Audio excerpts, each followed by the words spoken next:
Hey everybody, Kent Woodyard here, back again for another round of Mogiv training. This video is actually the second part of our two-part series focusing on some of the customization options and flexible features available to you through your Mogiv giving form. Last week we talked about a few just easy visual changes you can make to the form. If you haven't already, be sure to check it out. It is available, as with all of our training videos, on Mogiv's YouTube channel. But today I want to show you a few of the more advanced features of the form. Great thing about these, though, is they're just as easy to add, but they do open the door for some really cool opportunities on the giving front.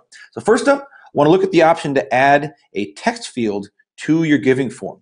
And so this is a really cool, really flexible option that allows your givers to provide additional instructions or provide additional designations for their gifts without you having to create a bunch of different campaigns to separate all of those out.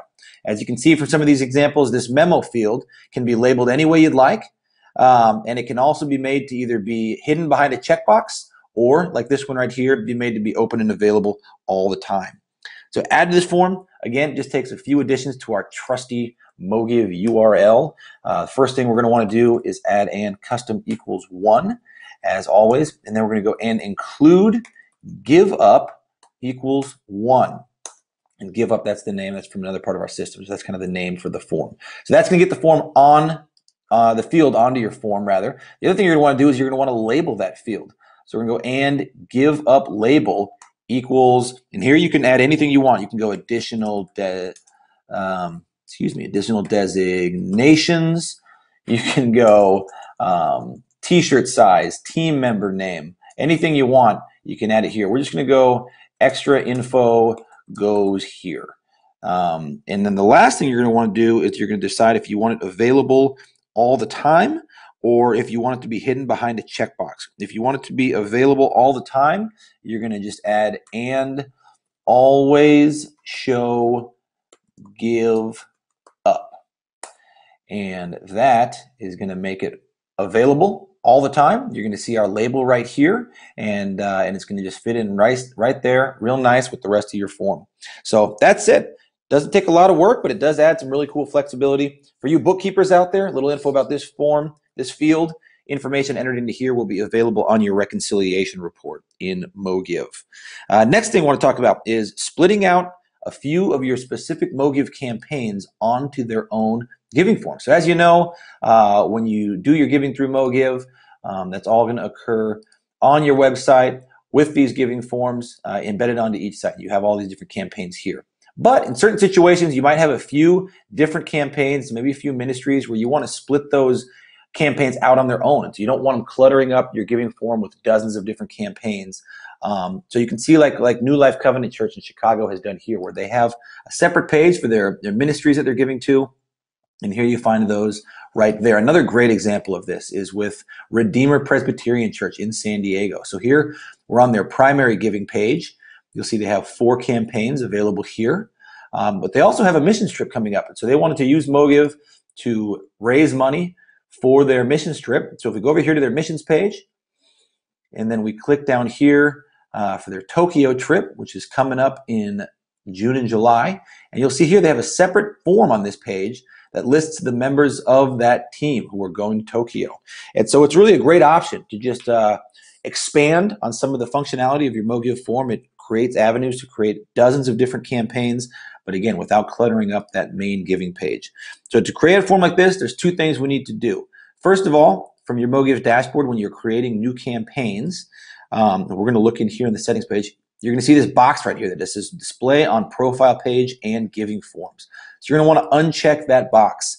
This will keep them off of your main giving page and make sure they don't distract your other givers. Then in our URL builder over here, you're going to take this part that says OID, which stands for organization ID, and you're going to change it to CID for campaign ID. And so your campaign ID, it's similar to the organization ID, but it's just going to be the org ID and then the campaign ID. And the way we make that is by taking this URL right here, which is your campaign's URL, and you take the org name, period, campaign name. So if you could find this on any one of your Mogiv campaigns, you can also go to your Mogiv profile page and you'll see it up here, example prison. This one would be for a building fund. It'd be example building. And so that is how you construct a campaign ID. Example. And then you can separate them by commas. You can have as many as you want. So we'll do example building. Maybe we'll throw our general fund in there as well. And so you can just create a list of any campaign you want. Again, org name, period, campaign ID, and then you separate them by a comma. And so you'll see here, this is going to give us a form that only has those 3 campaigns. I can cut these 2 out, and it'll only have that one. And so this just, again, it creates some additional flexibility. This can be embedded anywhere on your site. So all of the different pages you have on your site, you can have a unique campaign ID, a unique Mogiv giving form on that page for any of your different ministries. I want to show you one more cool example here. This is from Campus Outreach in St. Louis. And they have a lot of different team members that are on campuses around the city.